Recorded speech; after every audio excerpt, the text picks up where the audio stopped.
Cool. Okay, so today's talk is going to be what I'm doing with John and Jen in Healthmetrics. And the main goal we are trying to achieve, I'd say that's the topic, is developing tools for improving aged care. Okay, need to have the navigate. Yeah, okay. So the very first question I check with you, or just to remind you, is whether you've heard of aged care recently.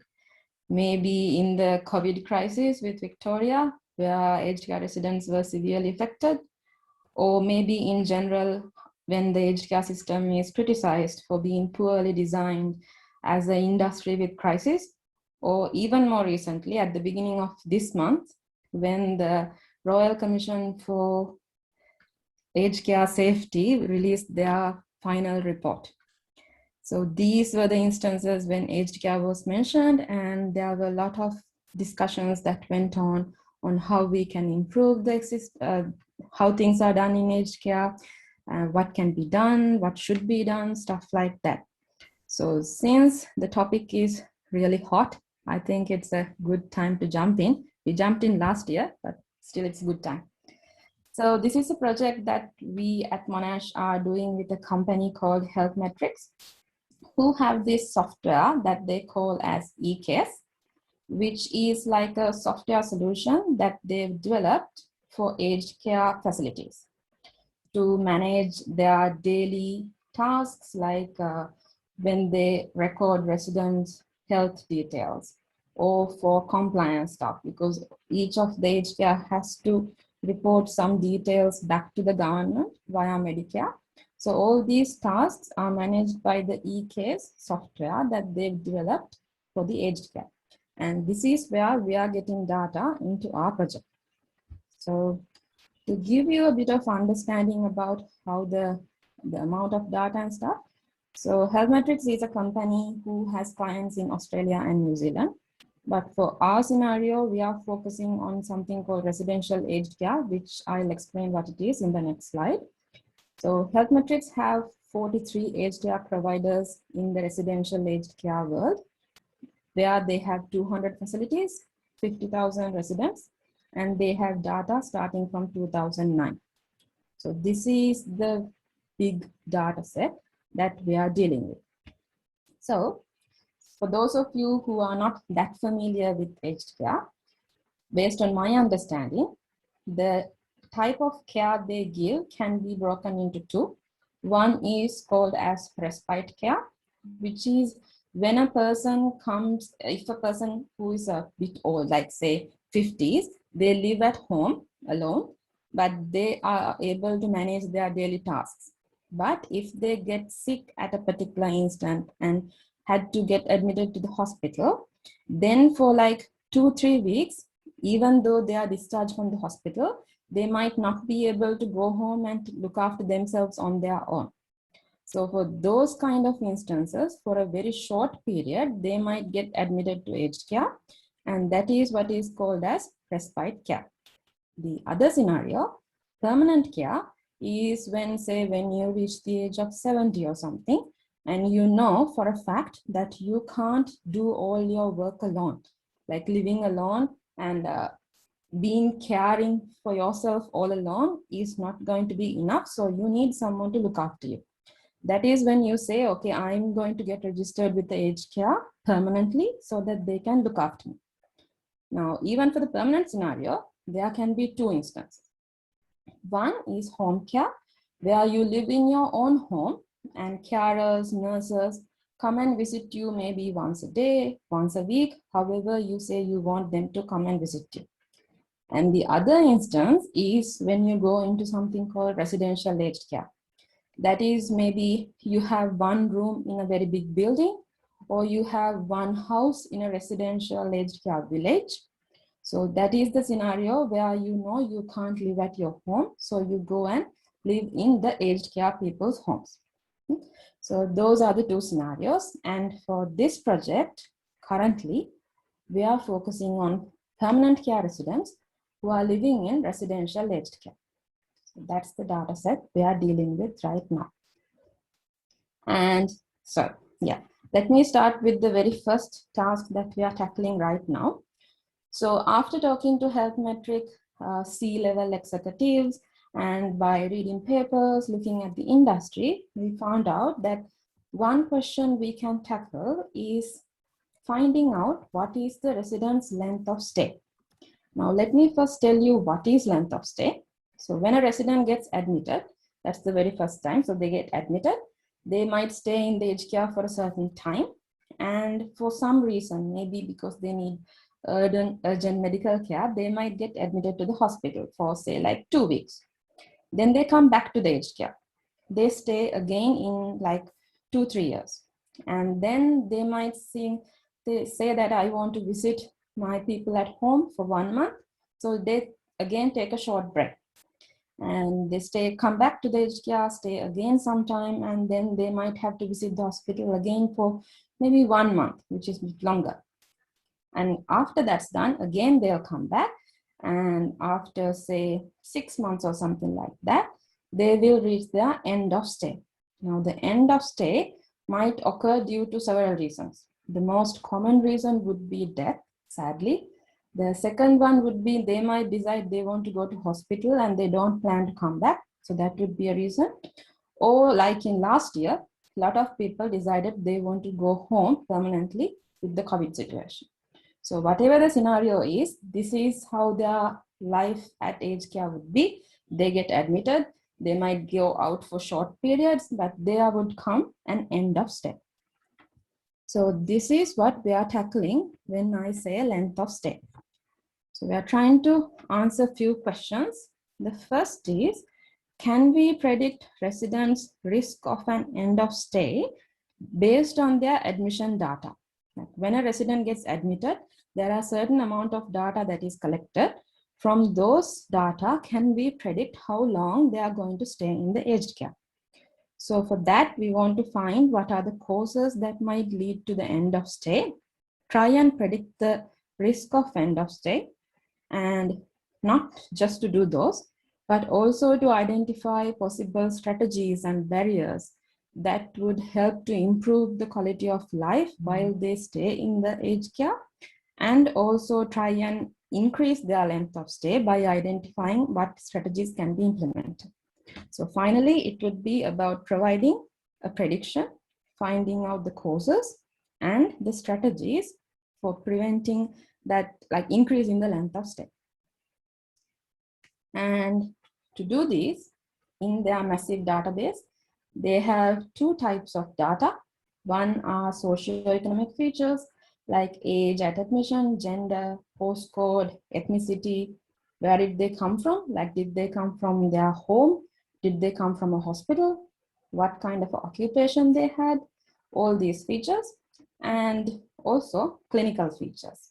Like when they get admitted within the first 28 days, the Medicare, the government has these conditions where they say you have to perform these assessments, stuff like mobility assessment, sleep, wound, these kind of information. So these are the data they have, and what I explained earlier is what we are trying to do. Now you might wonder, why do we want to do that? So as I believe there are threefold advantages. First is for residents, because if we know their length of stay, we can try to give them a better quality of life by identifying the strategies to extend their length of stay and improve their quality of life.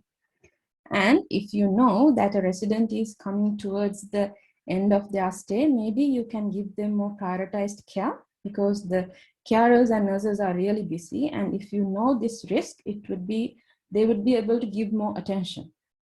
The second one is for the carers, because then when they know who are the residents at more risk, they would be able to put better utilization of their effort and perform a better job. And last, for the aged care providers, financially, they would be able to plan their businesses better. And also, if they can provide a better quality of life because they know about the length of stay, they might get recognized as good aged care providers in the industry. So these are the reasons why we are doing it. Now, let me tell you something about the larger program. So this task that I explained is just one task that we plan to achieve in the 2 years. I think it's 1.5 years left now. That's one task, but this is not all. Similar to the length of stay, we plan to also predict find causes for hospital admissions, develop predictions so that we know when a hospital admission is coming, and to identify strategies and barriers to improve the quality of life again for the hospital admissions. And a master's student is working on the hospital admissions right now. Hopefully she will be able to give us a good result. The last one is in terms of serious incidents. So in aged care, there are a type of incidents that are called as serious incidents that occur, such as like falls, injuries, wounds. These severely affect a person's quality of life. So if we can identify them before they occur, then steps can be taken to prevent them. And after all these predictions, causes, and strategies are developed, then comes the human-centric angle of how do you present these things to the people who worked in aged care. Because we know by now that most of the carers are multicultural, most of them are immigrants, and all the people who work in aged care are really, really busy.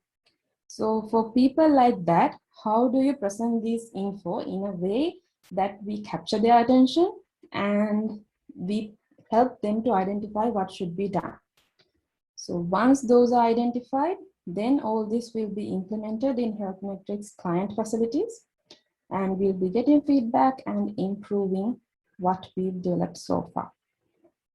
So that's about the larger program, and this is something I have, which I want to share with you guys. So this is the big mind map that we developed at the beginning of the research with the project. So the ones you see in purple are the ones we've picked up as the things that we are going to tackle in the 2 years. But there were other things that we identified by discussing with HealthMetrics C-level executives and by referring to papers that are important for a project like this, but we don't have the time or the capacity to address all these. And one such is they have important information about medication. So like, let me actually explain each of these one by one. So they have information about medication, like who gives what to each of the residents. And in the aged care world, there is a belief that there is a lot of mismanagement in this medication, because there are a lot of instances when a person is given the wrong medication or maybe the wrong dosage that results in serious issues. And since they have this data, predictions, identifications, analysis can be done on these medications. And interestingly, they also have a COVID tool that they said all the aged care had to implement in last year. So they have all the COVID related data, like what kind of symptoms did people have, were they detected as positive, stuff like that. So that's another important aspect that can be addressed. Or another one, which we've identified as quality, is facility performance. So like, as I mentioned earlier, they have 43 providers and 200 facilities, right? So out of these 200 facilities, we can develop a matrix to rank these facilities and find out if one facility is performing better than the other, why are they doing so? What are the positive aspects they have as against the ones who are performing better?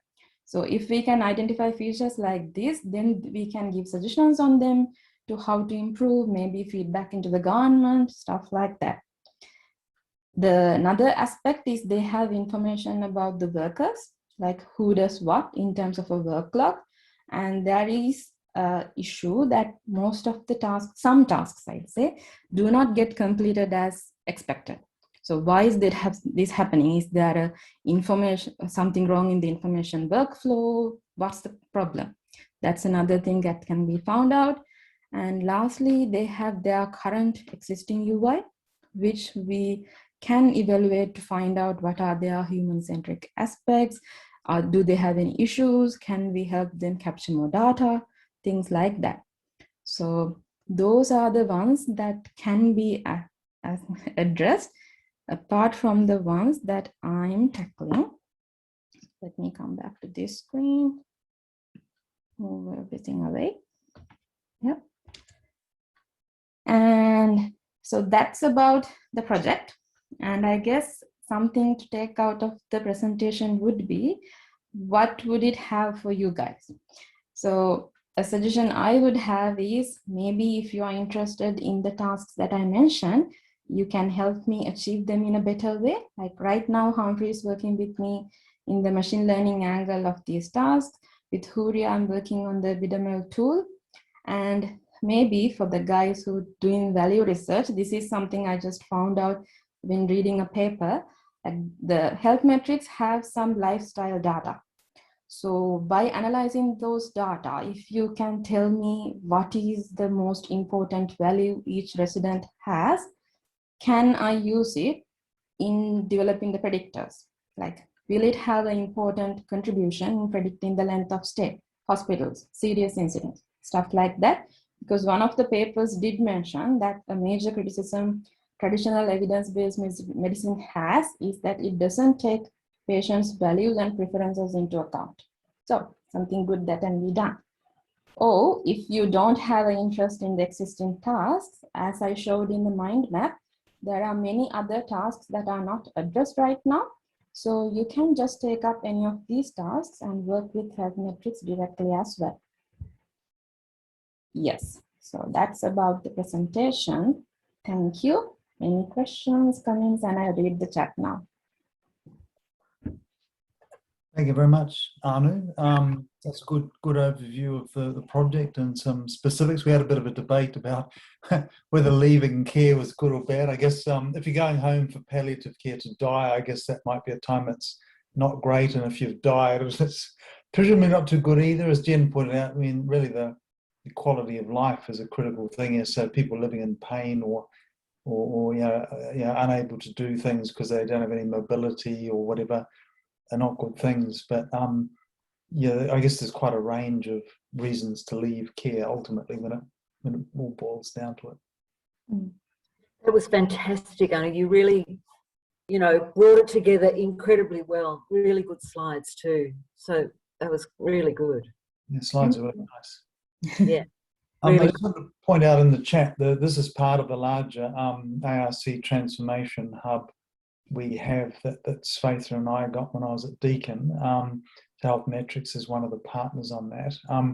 We have some other interesting projects. If you go there and look at the projects, quite interesting.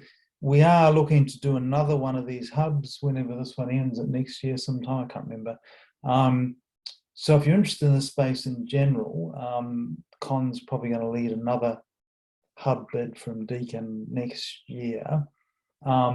As Anu pointed out, there's a lot of work in this space. It ranges from kind of getting data and analysing data, and then presenting data so you can make better decisions.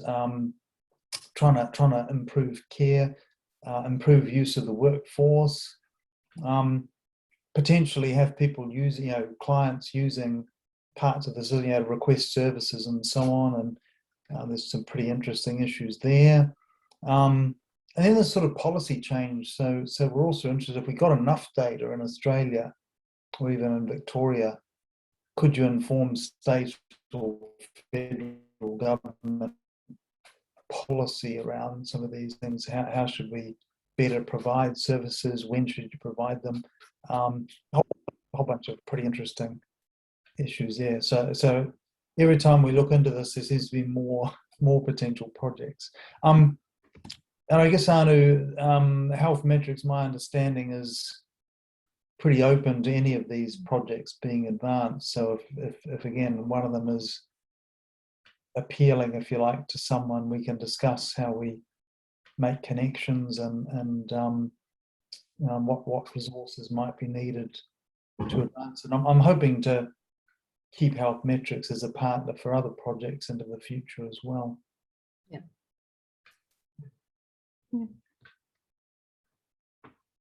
So Reka's got an interesting question. Anna, what's your reaction to that? Or maybe it's a statement rather than a question. Yeah, Considering values of senior citizens would lead to better and improved care. Yeah, sure, Waka. So if that can be found out from the existing data set, excellent. But if we can figure out another way to extract that, that would also be important. Yeah, thanks, Anu. Very interesting presentation. And as I said, I may be biased in what I'm saying, that values would have some impact. But some recent experience based on my wife's volunteer work in aged care facility, she came back telling me every single day she went there that, for example, these elderly people or senior citizens, they value family time quite a lot. So that's what they really value, and that's what they really ask for. And regardless of the activities which are designed for these senior citizens, they are not very much interested in those. They're more interested in when the family member can come, when they can, for example, go out for shopping, and these kind of things. So, and different people obviously have different values, as we already know. So if we can get that sort of information, I think we would be able to align the care and the strategy for the care of the elderly can be enhanced. So the overall experience, people can talk to the family members, they can arrange visits in a different way, and more, rather than being sporadic, they can be more timely and things like that. So that my point being, yes, if that kind of information is available about the patient, the senior citizens, the care can be improved. So Waka, how would you do that? Like, how would you find that information about those people? Because it won't be in the data set. I mean, unless you're going to make assumptions based on, but I think values are, I mean, how would you find that information? Jen, very difficult question for me to answer, especially because I haven't been there. But I've been reading something about the algorithms and how different proxies are used for predictions. So we can't, if we don't have the ability to interview these elderly people about their values, the other things can be, well, what sort of incidents have happened in the past? Is there some kind of rude behavior which was observed by a caretaker and has been reported? And things like, I'm just making up these kind of things just to hint towards there could be some indicators in the documentation which is available, which can be used as proxy to what the values could be, what could be the reason. Maybe somebody is saying, no, I want to visit the shopping mall today, or but somebody is saying you cannot, and somebody is saying, well, I want to visit my family, and you're not allowed to. Things like that.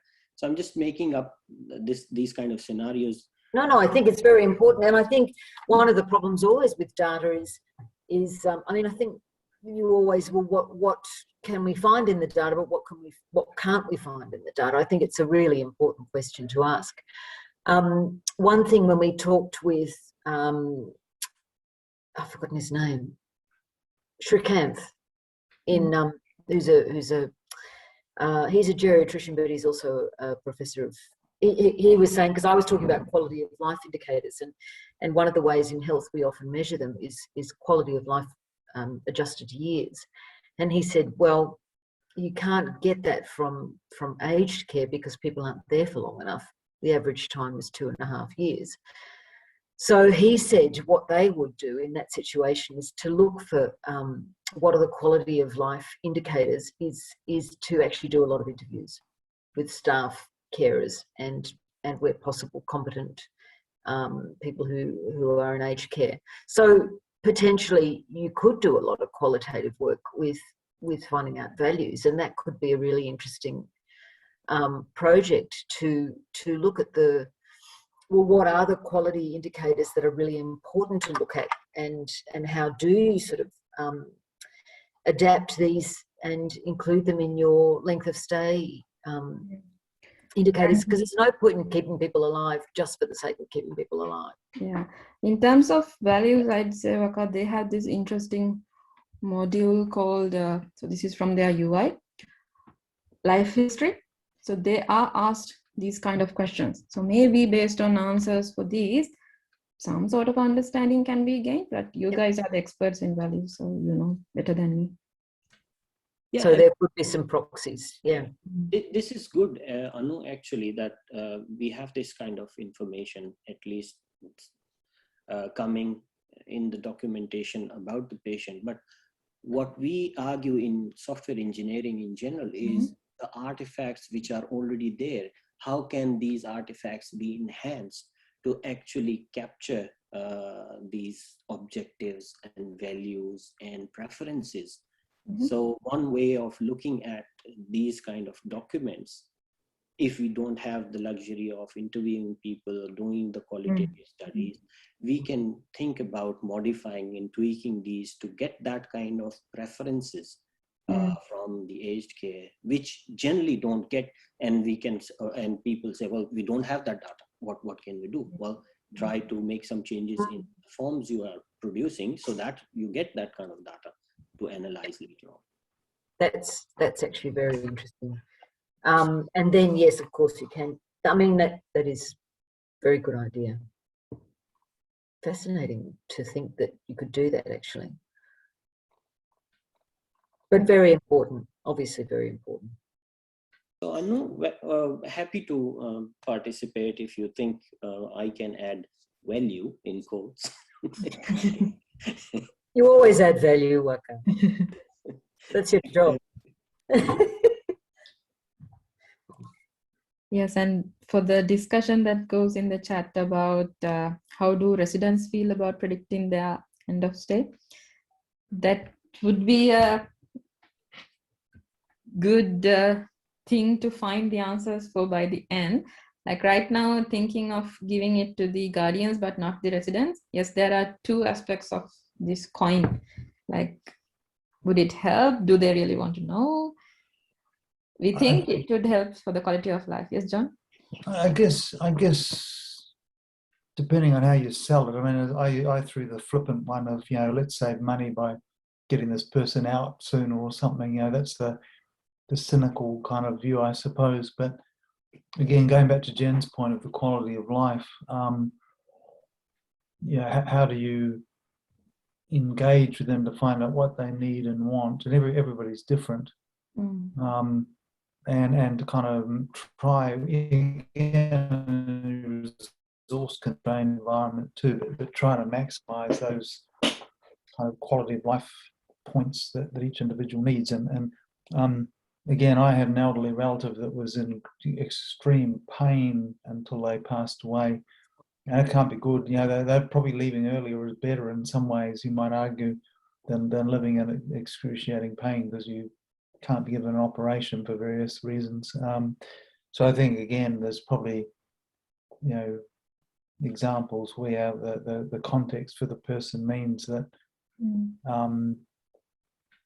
you need to deeply understand their individual circumstances to be able to answer that. Some people will want to be in the loop of that decision, and probably some don't. If you've got dementia, I mean, you're not going to be able to explain to that person what anything like that means anyway. Yeah, and definitely, as Jens once said, we are not acting like actual glass globe predictors and saying you are going to die in 2 years, 3 years, in this particular age, you are definitely going to die. We're not saying like something like that, but more like the risk of that. Is it low, medium, something like that?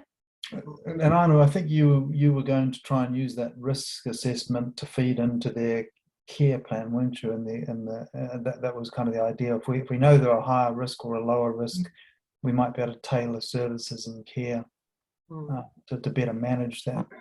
We do have to be careful not to turn it into an economic thing where we say, okay, well, it's more cost effective to have people who are going to live longer and have less medical intervention, so therefore we'll take those people preferentially.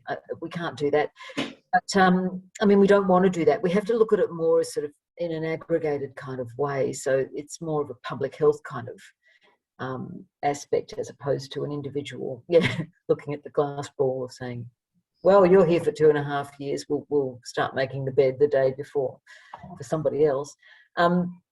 But, because aged care, there is so much talk about the quality of aged care and the quality of end-of-life care.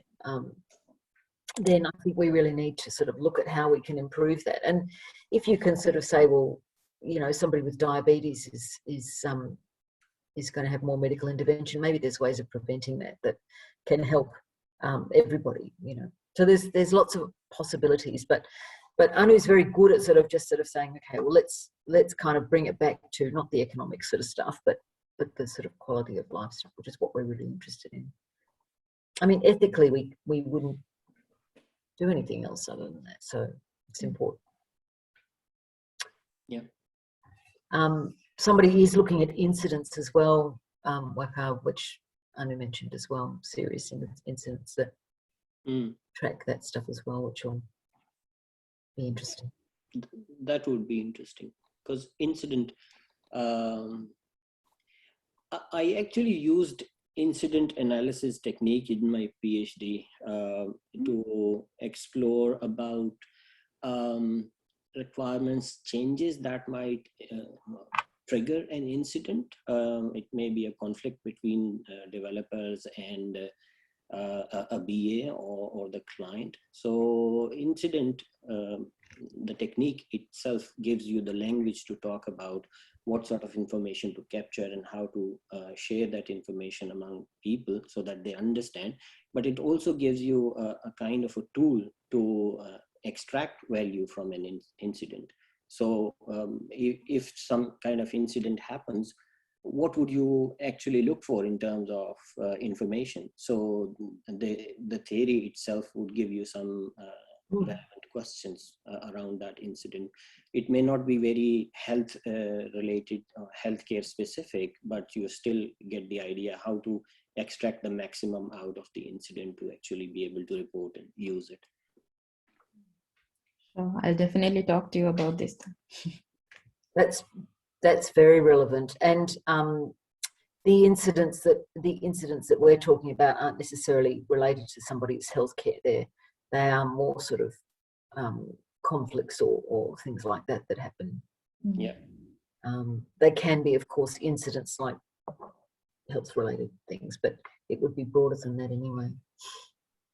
It's really interesting with the value stuff, people wanting to spend time with their families. It's so complex. I mean, because I know when my mother-in-law was in aged care, there was this thing about, well, she wanted to see some members of the family, but she didn't want to see others. And some people would want to come and other people wouldn't. And so it's really difficult to, I mean, you might say in your records, oh, I've got 9 children, but they might all hate you, or you might all hate them all, or you might like 3 of them and not like 4 of them, and one of them might be stealing the, it's very, very complex. It's hard to know. It'd be very interesting to unpack it all, though. Those nurses are really good at working out stuff like that, and the carers, they know they work out the sort of family dynamics particularly quickly, and really good at facilitating what can visit when and how, and it's really interesting. So Anu, if people want to advance any of this discussion with Healthmetrics, what's the right way to go about it? Say, first of all, let me know. And based on the aspect you want to tackle, like if it's a existing question that we are currently working on, then sure, we can just work on it together. If it's something that we are not addressing in the 2-year project, I would be happy to put you in touch with the Healthmetrics CEO and see how we go from there. I think it would be best if you did it through Anu, though, just because then there's some continuity with the data, and I think also that all the things will actually end up feeding into each other. So I would suggest, Anu, that's something that you broker as your definitely. I won't leave you alone. I will help you with the database and stuff, because it's taken me a long time to get some understanding of those. So I will be able to help in those kinds of things. Anu's the boss in this. And keep in mind, we'd like to keep Healthmetrics past this project as a partner. So I'm keeping the eye out for the longer term, the other things that might be interested in.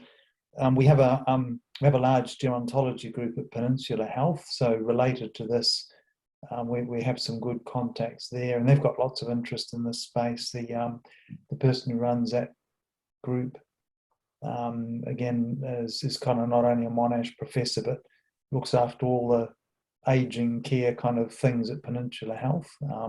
They've got lots of private residences and semi-public residences and in hospital care and in-home care and whatnot.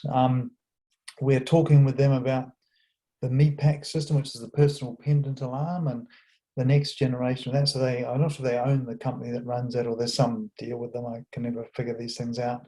So lots of really interesting issues there. How would you design for in the home delivery of services and so on? And then how would you stage that into a kind of independent living in a retirement village, and then into a aged care kind of thing? So how do you kind of move service delivery? There's probably some other things in the aging space we've got contacts and interest in as well. So I think it's a very interesting one, quite challenging, but very interesting. Yeah, sorry, I lost that question. Do they use any software apps, as in to deliver the services, is it? And so I mean the residents themselves, do they use any kind of software or apps to track something, or in terms of how they interact with the tool? That's a very good question. Right now, my understanding is this e-case tool they've developed, it's for workers in aged care, not for residents themselves. Like for the healthcare workers, to record details about residents. What medication did I give them? What happened to them? What should I do next? That kind of info. Like residents do not directly interact with that application. And I guess for us, so far, we've just dealt with their database and with the Healthmetrics people, not directly with the residents. Yeah. And I'm also interested to know what other information you have in the data set in terms of, their like human-centric like issues or human factors, as we discussed, and whether we can find out any information like, which is related to their specific characteristics, things like this. Sure, happy to talk. Maybe I'll send you an email after. Yeah, I've already sent you an email, so let's discuss next week. Cool. Yeah. Thank you. The other thing Waka will talk about with Penn is that Penn are really interested in looking at how they can integrate general practice data with aged care, because general practitioners keep their own records, and of course the aged care keep their own records too, and they're not well integrated. So everybody's kind of flying blind a little bit. So there's an obvious segue into that too. When a person comes into aged care, their general practice data are not directly integrated, right? It's if the person gives it that they get it. The GP still keeps his or her own records, yeah. And interestingly, I think I had a story from Lisa where a person has come into the aged care and he has been in prison several years ago, like for 5 or 6 years, and he hasn't told that was a scenario. So he's not revealed that. So after a certain time, they realized that this person's behavior is a bit strange. He has some bit rough kind of features. And then they've tracked back, why is that? What's happening? Because the data he gave doesn't have anything like that. So then they figured out, okay, this guy has been in prison for some assault or murder or something like that. And that's why he's like that. So it's the data they actually reveal, we can't get them by force. I see. Yeah, very interesting. Yeah, there's lots of talks with. I've got a GP who I've done a lot of work with, who said he does a lot of aged care work, and he said, when people come back from hospital, so the lack of integration of information is not just from the GP and the aged care, but also the hospital. So someone goes into hospital and then they come out of hospital and their release notes are not integrated very well either. So, you know, there's sort of lots of miscommunication. That's a pretty standard thing within the healthcare moment, but there's a lot of ways of people are trying to fix that too. But that's interesting, the prison stuff, because again, that's, you know, an issue of privacy, isn't it? I mean, Yes. you know, people, and stigma. Would they have taken him if they'd known he'd gone to prison? And, you know, what if he'd done a white collar crime rather than sort of like a assault or something? So stuff like that's really interesting from a values perspective. It is. And as Jones mentioned in the chat, I think about the new tools, ethics and AI aspects. So the new tool, after we've done the predictors, it would be given to the aged care via a new tool that they are going to develop called Sibling. And it's not designed at all yet. It's just at the thinking stage. So if someone want to work with them and help them figure out how best you can design this UI, that's the opportunity. It seems like quite a bit of work can be done in different areas with this. Exactly. Yes, more than I can tackle, definitely. Yeah, we're trying to get a PhD student as well to help sort of do a good tranche of the work. Anu, maybe a slide on all the potential areas that would be useful, because you are mentioning few which were not there in the slides. Maybe just to keep that in front of mind, that other possibilities, other projects are also there. Somebody can contribute to. Sure. I'll make one and share with everyone, actually. Good, thank you.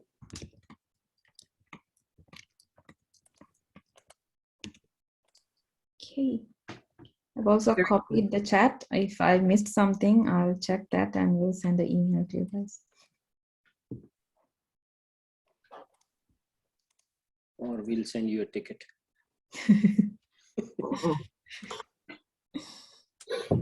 I went to AGO3 this morning because I thought everybody was here, so I was a bit late. A bit silly. You could have sat there. I was going to, then I thought, no. I did that once myself. I was the only person in the room on Zoom. Oh, whoops. I may as well come back to my desk. Great. Well done, Anu. That was really good. Really well put together.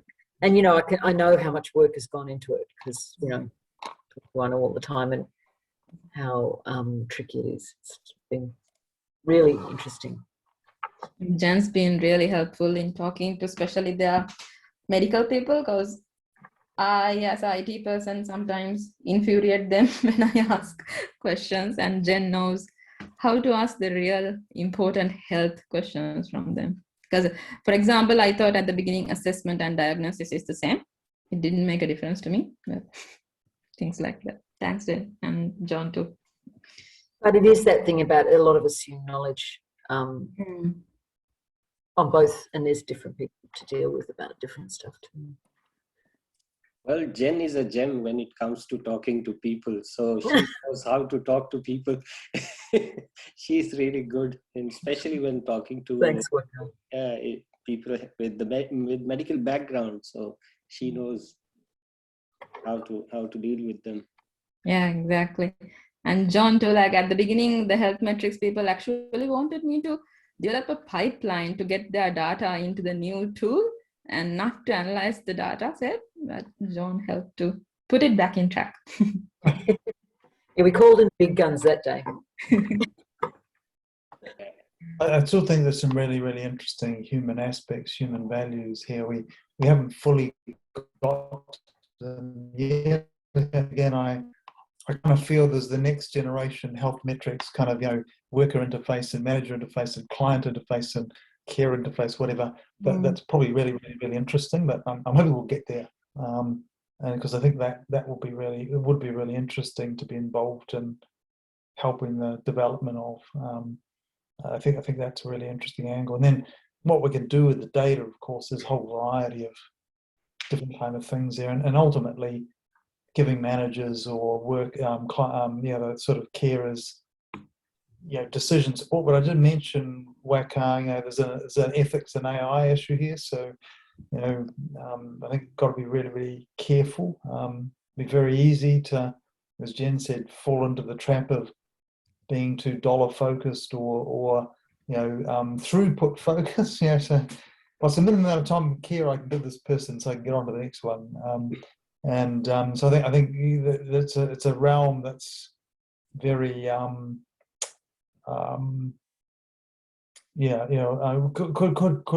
could trap us very badly with unethical kind of behaviours. There's informed consent things that are really interesting too. When someone mentioned, should they know about some things being done with their data and other such things? But I think ultimately someone has to pay for this. So what's the feed into policy and funding? I don't know if you know, but I met the CEO of NDIS when I was at Deakin, because they're just down the road, where NDIS is headquartered.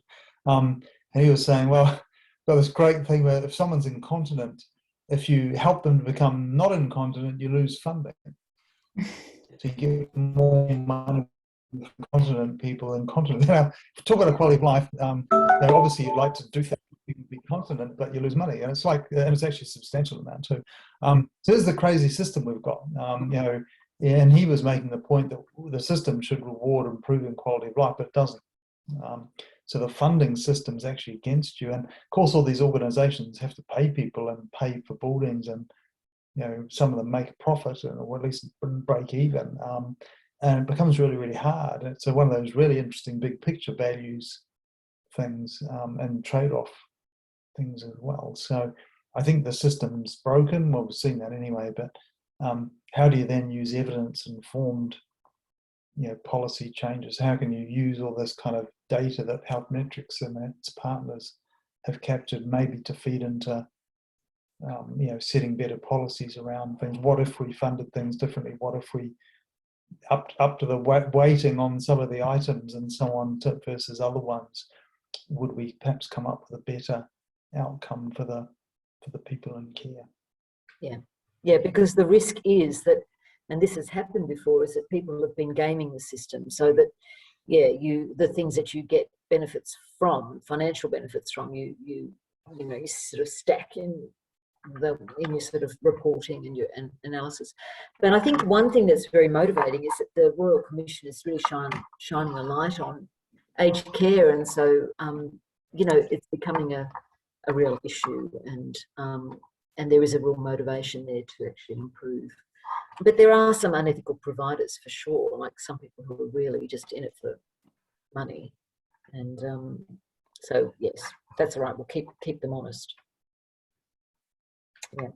I think that was the reason for my first question was exactly the same. I felt that the organization we are working with, they just want to keep elderly in their facility and not let them go home. So I was thinking, well, isn't that a good thing when somebody leaves for a month or two, go visit their family, be there?